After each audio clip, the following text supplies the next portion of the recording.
Hola, hola, buenas noches a los que anden por ahí. Un gusto saludarlos de nuevo. Y hoy vengo a hacer una presentación rápida sobre un tema que hablé la última vez que estuve solo aquí hablando en el canal, pero que salió mal porque puse música de fondo y la música causó varios problemas. Este tema del que quiero hablarles hoy, bueno, también tengo algunas noticias, pero no las voy a hablar hoy por el poco tiempo que tengo, pero, voy a repetir esta parte de la presentación de A Philosophy of Software Design. Si ven, de hecho, así se llama la transmisión de hoy, A Philosophy of Software Design, y vamos a hablar de la abstracción, que es uno de los temas principales del libro, y es uno de los temas que más me gusta del desarrollo de software.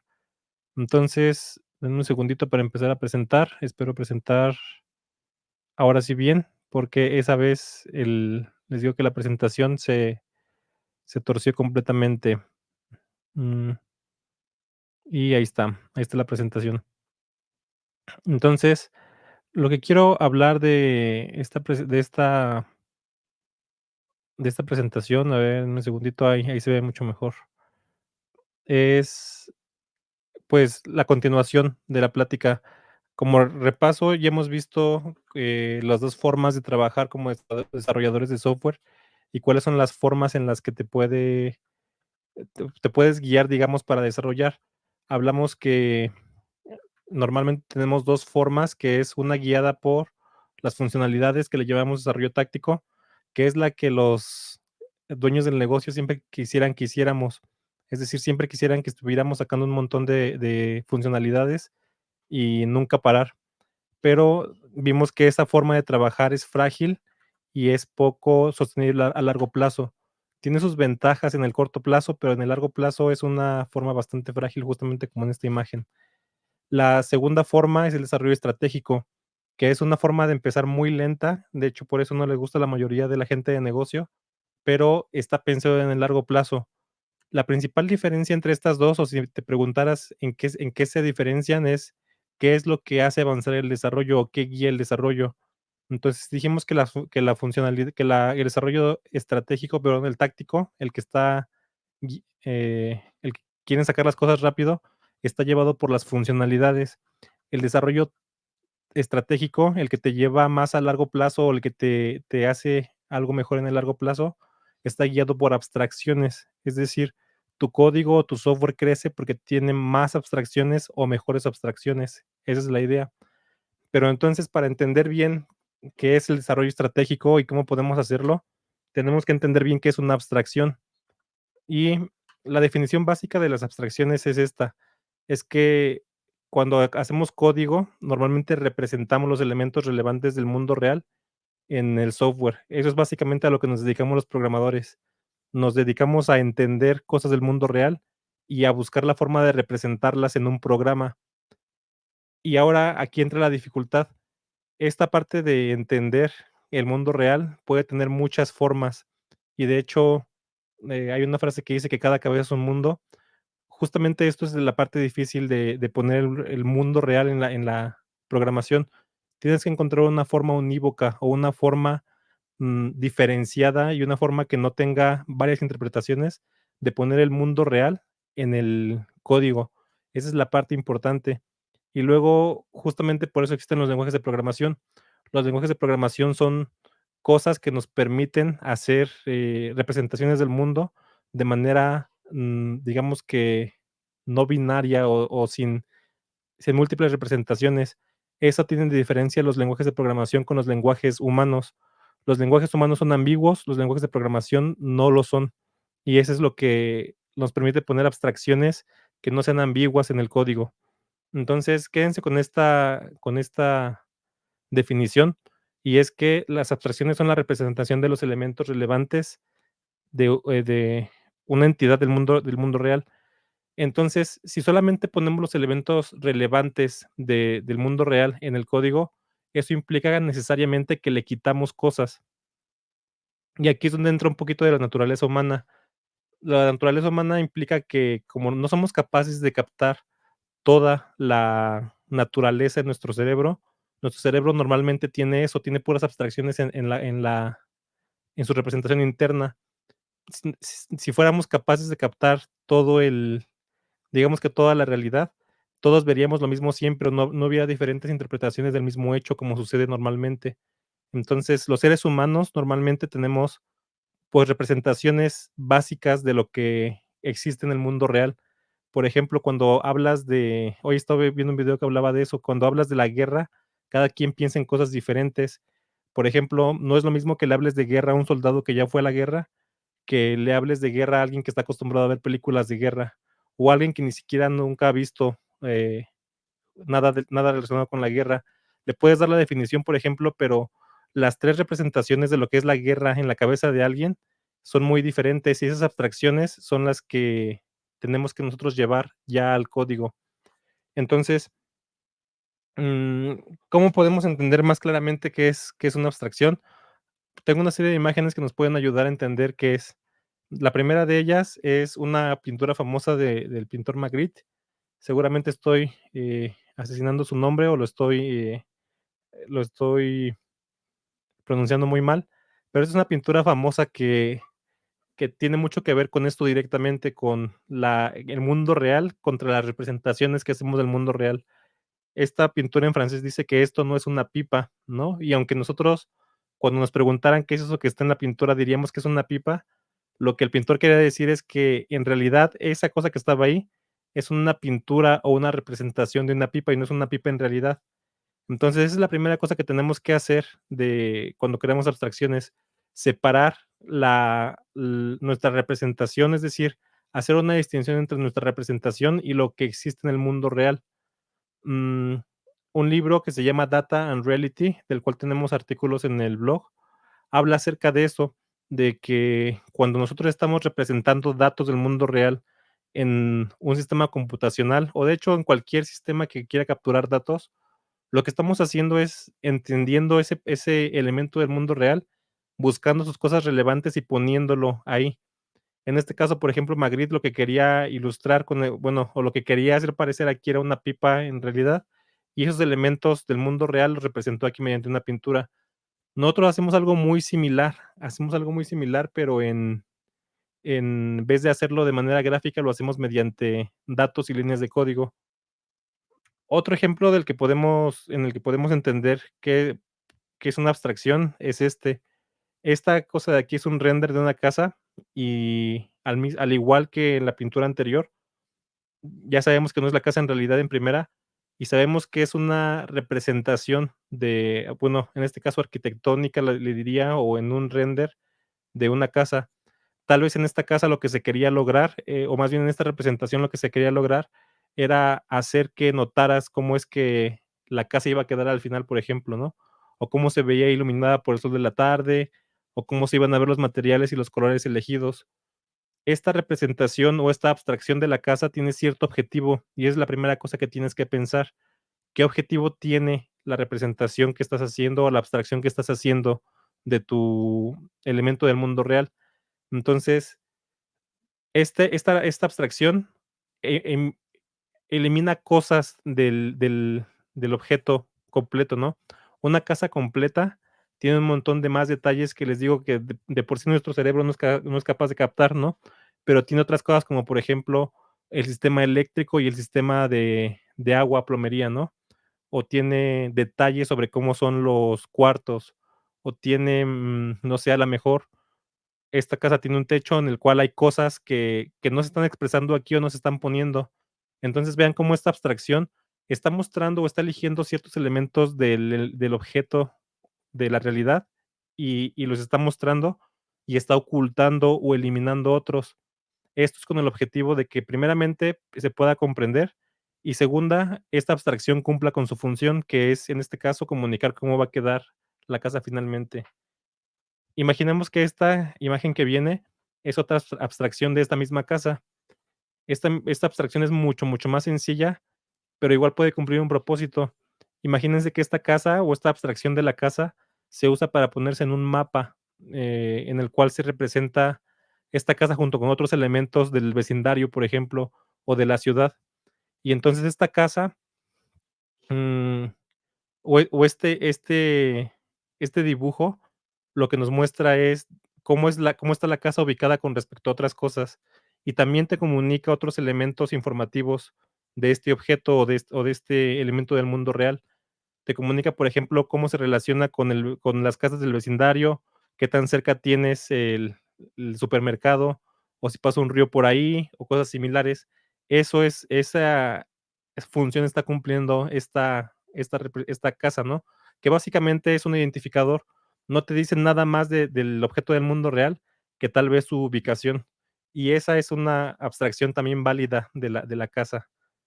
La siguiente imagen también puede ser una representación de esta misma casa. Esta representación, ahora sí tiene todos los detalles de, tal vez, el piso inferior. Tiene cuartos contiene, por ejemplo, tiene, dónde se ubican los ventiladores, dónde está la iluminación, dónde están las puertas, y comunica un otro conjunto de información del del objeto del mundo real. Y igual, tienes que pensar que tiene un objetivo diferente. Cada una de estas 3 representaciones que te acabo de mostrar de la casa pueden ser representaciones válidas del mismo elemento, pero tienen objetivos diferentes y, por lo tanto, incluyen información diferente, al mismo tiempo que excluyen información que no es relevante para el objetivo de esa abstracción. Entonces, esta casa a lo mejor no incluyó colores, bueno, esta representación que te estoy enseñando aquí, no incluyó colores o no incluyó, materiales, sino solamente ubicaciones para que alguien que la fuera a construir sepa cómo hacerla y por dónde van las puertas, dónde dejar espacios para las puertas y para las ventanas, medidas y cosas similares. Entonces, lo que tienes que tener en cuenta es que estas 3 representaciones son representaciones válidas o abstracciones válidas del mismo objeto del mundo real. Y eso es a lo que los desarrolladores nos dedicamos normalmente. Piénsalo, por ejemplo, cuando estás representando a una persona. Una de las tareas más comunes que tenemos los desarrolladores es representar personas. Esta representación de personas puede variar dependiendo de un montón de cosas, pero la forma o la cosa principal por la que varía es por el objetivo de representar a una persona en un sistema. Una misma persona, por ejemplo, puede cumplir varios roles. Puede cumplir el rol de lector, por ejemplo, de un blog, ¿no? O de cliente de un blog, o de visitante de un blog. Puede cumplir también el rol esta misma persona del mundo real puede cumplir el rol de administrador o escritor del blog, o puede cumplir el rol, imagínate en WordPress, el rol de revisor de los posts, por ejemplo, ¿no? En cada uno de estos 3 campos necesitamos información diferente de la persona y necesitamos también representarla de manera diferente. Entonces, misma persona que existe en el mundo real, por ejemplo, Héctor, tiene datos guardados diferentes en cada uno de sus roles. Piénsalo de manera un poquito más diferenciada. Yo mismo, Héctor, tengo varias representaciones en diferentes sistemas de mí como entidad. Por ejemplo, en un sistema médico en el que guardo mi información cuando me voy a hacer estudios, tengo guardada información sobre que es relevante para ese dato, más bien para esa institución o para ese programa. Hay guardada información como, por ejemplo, de mi edad, de mi estatura, de mi peso, o de afecciones que tenga, por ejemplo, ¿no? Aparte de normalmente un identificador o cosas similares, tengo esas cosas guardadas, pero en Goodreads, por ejemplo, donde registro mis libros que leo, en Goodreads tiene información diferente acerca de mí. Como a lo mejor a ellos no les interesa tanto la entidad del mundo real, solamente tengo un identificador, un nombre, una foto y mi biografía, ¿no? Y los libros que he leído justamente, ¿no? Esta información que no es relevante para nada para el sistema médico o para un sistema contable, por ejemplo. Entonces, básicamente, si ya me extendí un poquito sobre esto, es porque quiero que se note que nosotros, desarrolladores, a eso nos dedicamos. Nos dedicamos a capturar información del mundo real. De hecho, los sistemas pueden ser pensados como sistemas que procesan información. Entonces, nos dedicamos a entender elementos, pero no solamente elementos estáticos del mundo real, sino también elementos dinámicos como procesos. Entendemos los procesos y normalmente esos procesos los convertimos en algoritmos. La parte más difícil justamente de esta representación es que esos procesos normalmente o a veces no están definidos completamente. Las personas que los llevan a cabo normalmente no tienen el entendimiento completo y aunque lo hagan día a día, no te lo pueden describir. Y ahí entra la broma de siempre, de que estamos seguros mientras los usuarios no sepan decir qué es lo que quieren. Y parte de nuestro trabajo es descubrir ese proceso y luego pasarlo de un medio ambiguo, que es el lenguaje humano, a un medio no ambiguo, que es el lenguaje, digital o los lenguajes de programación. Pero a final de cuentas, eso que estamos haciendo, ese algoritmo que estamos creando, es una abstracción del mundo real, de un proceso del mundo real normalmente. Hay cosas también que, bueno, esto que te estoy diciendo tiene sus límites. Hay cosas que solamente existen en el mundo digital y que solamente son ya creaciones enteramente digitales y que no son una representación del mundo real, pero eso lo vamos o lo podríamos hablar en otros contextos. Como base, eso es a lo que nos dedicamos simplemente, a hacer abstracciones y a representarlas ahí. Pero ahora entra otro punto muy interesante, que es el nivel de abstracción. Creo que cuando se habla, mal de la abstracción, justamente cuando dicen que alguien se complica demasiado, creo que tiene mucho que ver con esta imagen que Camilo me pasó cuando vio la plática anterior. No sé cómo le hizo para oírla más o menos bien, pero me habló de esta imagen que me parece una imagen muy relevante para lo que estamos platicando ahorita. La abstracción puede tener muchos niveles, es decir, mientras más cercana esté tu representación del objeto del mundo real a ese objeto del mundo real, digamos que es una abstracción de más alto nivel, es decir, te acercas más a la realidad, pero mientras más lejana esté o más elementos le quites, es una abstracción de más bajo nivel, es decir, te alejas completamente. Piensa en el bajo nivel como cerca de la computadora y en el alto nivel como cerca de la realidad. Entonces, esta imagen que estamos viendo aquí tiene múltiples representaciones de un toro, ¿no? Esta es una imagen de que hice aquí estudios del toro de Picasso y que te lleva desde una imagen muy cercana a un toro en realidad, a irle quitando elementos, justamente lo que dijimos hace rato de la abstracción, es quitarle elementos a ese elemento del mundo real para seguir, en este caso de Picasso, él quería mantener la esencia de la figura de un toro, de cómo podía comunicar que era un toro con los mínimos elementos posibles.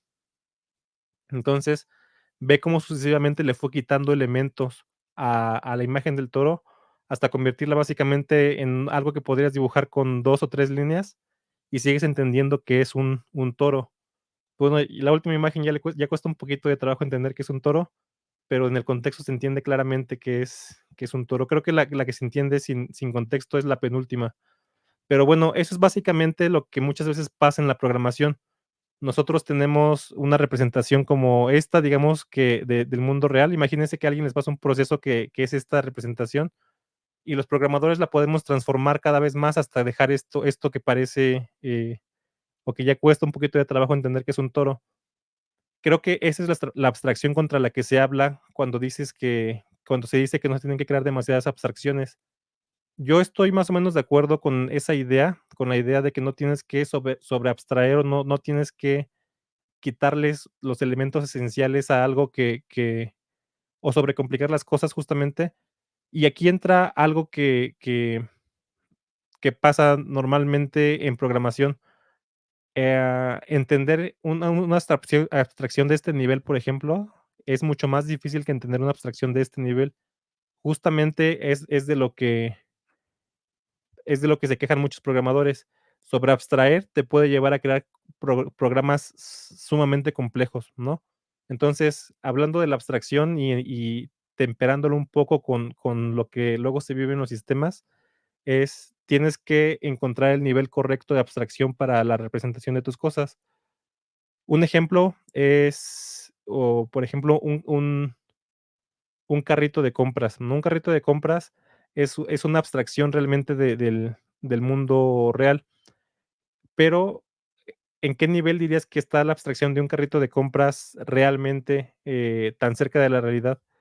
Fíjate que ahí o es un concepto que ya la mayoría de la gente entiende, y cuando estás en un e-commerce, por ejemplo, se se usa o se representa de varias maneras. Se representa como un carrito de compras, como una bolsa de compras, como, tu caja de compras o cosas similares, ¿no? Pero todos comunican la misma idea. Todos comunican la idea de un lugar en el que se guardan los artículos que vas a comprar antes de que los pagues, ¿no? Esa es la abstracción. Entonces, ahí es qué tanto se acerca esta abstracción hacia la del mundo real. ¿O qué elementos se quitaron de los elementos del mundo real de un carrito de compras? Pues se quitaron un montón, y lo único que se dejó fue el concepto fundamental, justamente. Lo único que se dejó fueron las líneas como en este toro. Pero hay elementos que o más bien hay abstracciones que no se tienen que eliminar completamente. Otro ejemplo que me gusta pensar de las abstracciones son los libros. Los libros digitales son abstracciones de los libros, físicos, ¿no? Una de las primeras cosas que se hizo cuando se crearon o cuando se podía hacer cosas en la computadora fue crear abstracciones de los libros. Y una de las cosas que la gente quiso hacer es hacer estas animaciones superchafas de la paso de páginas en un ambiente digital. Eso es una abstracción, digamos que de muy alto nivel, basada en o más bien muy cercana a la interacción física, pero sin embargo no es útil porque los elementos útiles de un libro no es eso, sino es la información que contiene y cómo puedes pasar a través de ella. Entonces, para mí se requería una abstracción de más bajo nivel, es decir, más cercana al mundo digital. Yo creo que tú puedes pensar en otros ejemplos en los que se requiere una abstracción cerca de la realidad o cerca del mundo digital o cerca de lo que la computadora puede representar. Pero bueno, espero que quede claro qué es la abstracción, cómo es que una cosa del mundo real puede tener diferentes abstracciones o diferentes modelos, también le podríamos llamar, diferentes representaciones en la computadora, y la forma de encontrar esta abstracción depende completamente de tu comprensión, primeramente, de lo que quieres lograr y de tu comprensión del objeto del mundo real. Muchos se preguntan de cómo pueden mejorar su abstracción, le dicen, y la realidad es eso, tienes que comprender al 100% el problema que quieres resolver, tienes que comprender lo mejor posible el objeto del mundo real y tienes que buscar la forma de trasladar eso, digamos que eres un traductor de tu comprensión del mundo real a un lenguaje de programación. Ahí, ¿qué te serviría para mejorar tu abstracción? Es tener medios para representar esa abstracción en el lenguaje que lo buscas. Entonces, mientras mejor domines el lenguaje en el que lo vas a representar, más fácil te va a ser expresar esa abstracción en este lenguaje. Es igualito que en los lenguajes humanos, ¿no? Mientras más fluido seas en el lenguaje, más fácil será que lleves los elementos esenciales de tu abstracción al lenguaje que lo vayas a poner. Entonces, una de las mejores formas es domina mejor tu lenguaje, y algo que ya haces en el mundo real y en la vida diaria es entender los objetos del mundo real en general. Bueno, ahora ahora una segunda cosa de la que quiero hablar es ya los elementos justamente de los lenguajes de programación y de los sistemas, que son las interfaces. Muchas veces se habla de interfaces y a veces nos confundimos con qué es realmente una interfaz. Una interfaz se puede entender básicamente como la interacción de 2 sistemas. Esa es la definición clásica de una interfaz. Es donde 2 sistemas chocan o en donde 2 sistemas se encuentran. Por ejemplo, esto que tenemos aquí como en la imagen se conoce, perdón, esta abstracción, bueno, esta imagen de aquí se conoce como una, interfaz gráfica. ¿Por qué es una interfaz gráfica? Primeramente, cumple con la primera característica que dijimos, que es el choque de 2 sistemas, o es el lugar en el que 2 sistemas se encuentran. El primer sistema eres tú, que es el usuario del sistema operativo, y el segundo sistema es efectivamente el sistema operativo. Ahora, se llama una interfaz gráfica porque la forma de usar el sistema operativo es mediante acciones y representaciones gráficas. Entonces, por eso es una interfaz gráfica. Ya viste que cumple con lo que dijimos, que es que tú te encuentras con el sistema. Otra forma de pensar en las interfaces es mediante la forma en la que un sistema presenta su forma de uso a otro sistema o a otra entidad.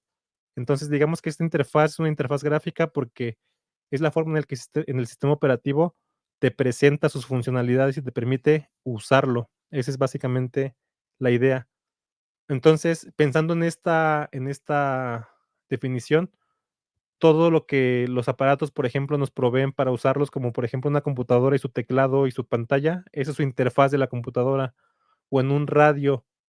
De hecho, a veces no sé si has escuchado que a los, pues, a los controles de algo se les llama la interfaz de la cosa, ¿no? Del radio, por ejemplo. Entonces, esos elementos que un sistema o una entidad cualquiera te provee para usar sus funcionalidades y para que tú le saques provecho, esos elementos que te da constituyen su interfaz. En programación es algo muy similar, muy, muy similar.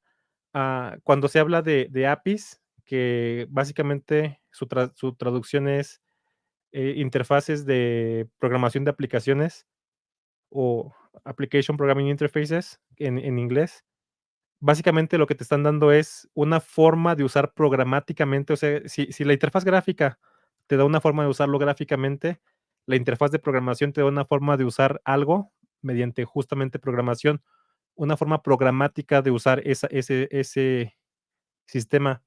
Entonces, las APIs, como se les conoce normalmente, a veces para los que no están tan metidos en este mundo, solamente cuando les dices APIs piensa en interfaces REST o en interfaces que por las cuales te comunicas a través de Internet, pero la palabra API en general se puede usar para cualquier cosa que te permita usar un sistema o un software de manera programática.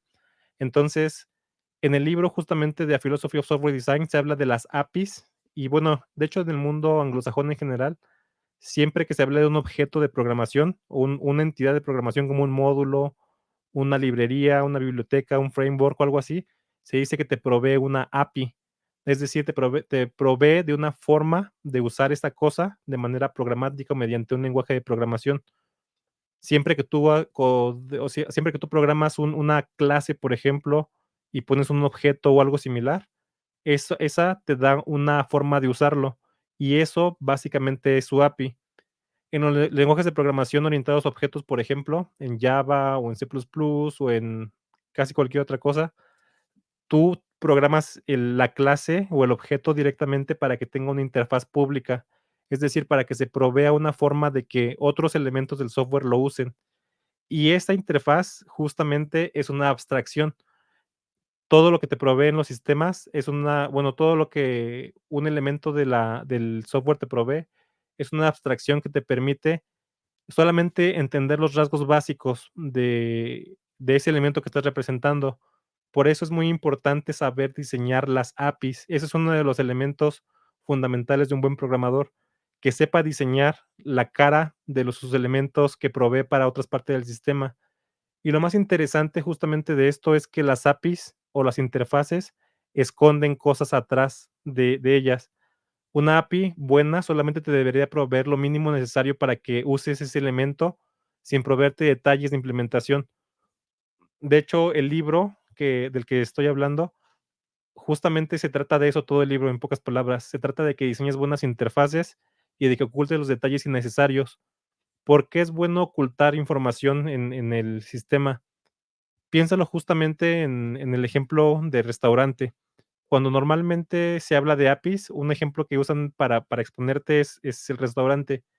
Entonces, cuando tú estás pidiendo un platillo y un mesero te lo sirve, a ti no te interesa saber todos los detalles de cómo se preparó el platillo, de incluso quién lo hizo, o no te interesa saber todo lo que está sucediendo en la cocina. Lo que a ti te interesa es tener una forma de pedir un platillo y que te lo entreguen, básicamente. Bueno, ese es el uso normal de un restaurante, ¿no? Entonces, lo mismo pasa exactamente en la programación. No te interesa todo lo que está sucediendo dentro de un proceso o de una clase, por ejemplo. No te interesan los detalles de implementación, o más bien no te deberían interesar, porque si te enteras de estos detalles de implementación, puede que cases tu código externo con cosas internas de esta clase o de este sistema o de este módulo, y entonces cuando este módulo cambie, tú vas a tener que cambiar tu código que depende de esas partes internas. Eso es algo que crea software muy malo y que hace que las dependencias crezcan de manera salvaje sin control. Entonces, por eso las APIs o las interfaces nos permiten bloquear el acceso en primera a todo lo que hay adentro y exponer una forma básica, sencilla y funcional de usar todo lo que tiene esta clase. Por eso es que el buen diseño de interfaces es uno de los secretos del buen código, de las buenas bases de código en general. y es lo que permite que los sistemas crezcan de manera controlada y de la mejor manera. Este ejemplo, justamente, que creo que está en Rust, es una idea de cómo se expone una interfaz, justamente.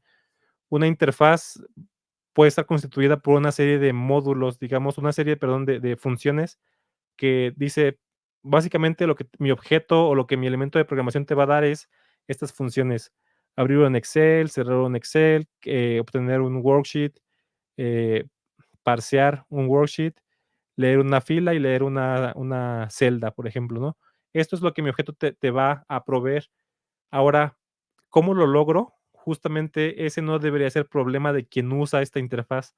Los detalles de implementación solamente le conciernen a la parte interna del sistema, y cómo se usa o la interfaz que proveen, esto es la abstracción que estoy dándole a alguien, ¿no?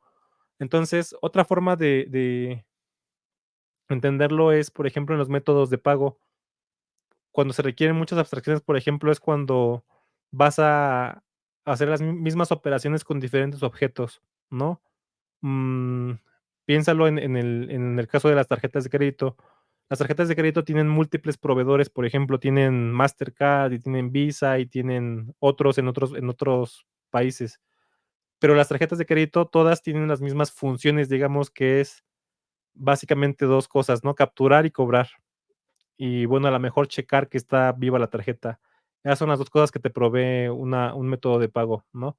Ahora, ¿cómo le haces para más bien, cómo le haces para representar eso en el sistema de programación?